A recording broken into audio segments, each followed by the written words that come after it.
नमस्कार। 2 फरवरी 2026 भारत और अमेरिका के व्यापारिक रिश्तों के हिसाब से एक ऐतिहासिक दिन रहा।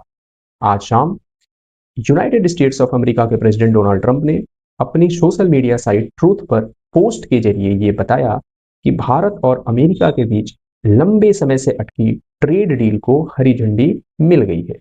मतलब ट्रेड डील अब फाइनल हो चुका है और इसके एवज में उन्होंने कहा कि जो भारत के ऊपर रेसिप्रोकल टैरिफ के रूप में 25% कर दिया गया था, उसको घटाकर 18% कर दिया गया और भारत इसके साथ रशिया से ऑयल परचेज करना कम कर देगा और अमेरिका से एनर्जी सेक्टर में मसलन की एलएनजी और पेट्रोलियम पदार्थों की खरीदारी करेगा।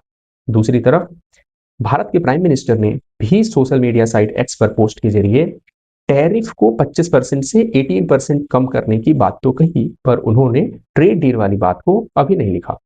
लेकिन दोनों देशों के बीच रिसेंटली घटित घटनाओं को आधार बनाकर हम देखें तो हम ये कंक्लूजन ड्रॉ कर सकते हैं कि यूएस और अमेरिका के बीच में ट्रेड डील अपने अंतिम चरण में है।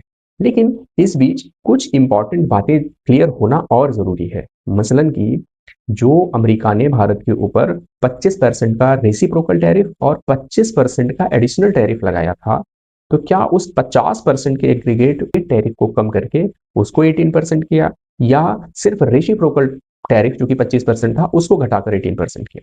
दूसरी बात, क्या भारत ने रशिया से ऑयल परचेज करना बंद कर दिया है और अमेरिकन और वेनेजुएलन ऑयल को परचेज करना स्टार्ट करेगा?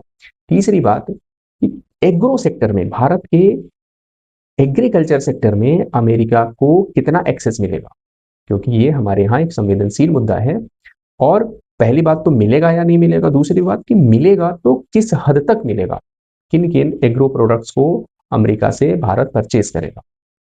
और इसके बाद जो अगर हम रशियन ऑयल को इंपोर्ट करना कम कर दिए हैं तो इसका हमारे और रशिया के रिश्तों पर क्या प्रभाव पड़ेगा, इन सब का क्लैरिफिकेशन आने वाले दिनों में आएगा और इसके बाद चीजें और अपनी गति से आगे बढ़ेंगी। धन्यवाद।